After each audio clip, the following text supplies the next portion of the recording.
Voilà la stratégie que j'utilise depuis plusieurs années maintenant, la méthode e-com durability. On recherche une micro-niche avec plus de 10 000 recherches mensuelles. Une micro-niche, c'est quoi? C'est une niche de niche, très simplement. Par exemple, la niche des accessoires, sac à dos. La niche des vêtements, écharpe. Pour la trouver, on utilise ChatGPT et SEMrush. Ce qu'il faut aussi, c'est plus de 1000 recherches mensuelles par collection. Environ, encore une fois, on n'est pas sur du full SEO, on est sur du Google Ads, c'est-à-dire que même si tu n'as pas 1000 recherches par collection, même si tu as juste 2 collections sur ton shop, il y a quand même quelque chose à faire. Après, c'est toujours bien d'avoir une structure. Par exemple, tu peux avoir une collection portefeuille cuir, portefeuille en plastique ou j'en sais rien, mais voilà, une collection.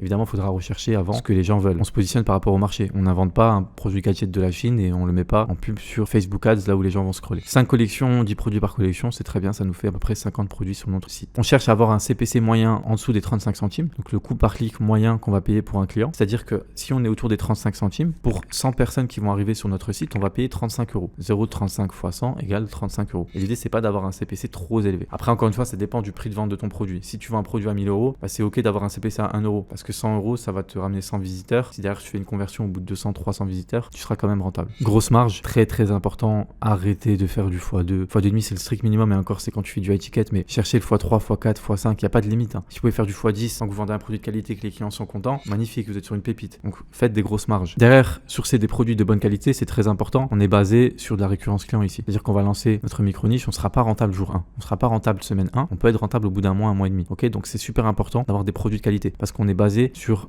deux choses. Premièrement, la récurrence client et deuxièmement, la data. La data, c'est trop important avec Google. Pour que Google puisse connaître vos clients, vous positionne au bon moment, là où vraiment des clients tapent la requête autour de votre niche et derrière qui sont les plus enclins à acheter sur votre boutique. Une fois que la niche est validée, on va pouvoir créer une boutique. Donc la boutique est très simple, ça sert à rien de vouloir optimiser chaque fiche produit. On a une fiche produit travaillée qu'on va ensuite dupliquer pour chacun de nos produits parce qu'au final, si vous avez un site autour des portefeuilles, vous avez que le même produit sur votre site. Pas de fausses promotions, pas de faux avis, pas besoin de mettre de fausses promos, de faux avis. Vous pouvez mettre des promotions quand justement on est dans des périodes de promotion. Vous n'avez pas besoin de mentir sur votre site. Vous m'avez compris. Après avoir créé le shop, on va lancer ça sur Google Shopping. On pourra attribuer le CPC moyen pour chacune de nos collections et ensuite on pourra scaler nos produits rentables pour les automatiser et à la fin encaisser, tout simplement.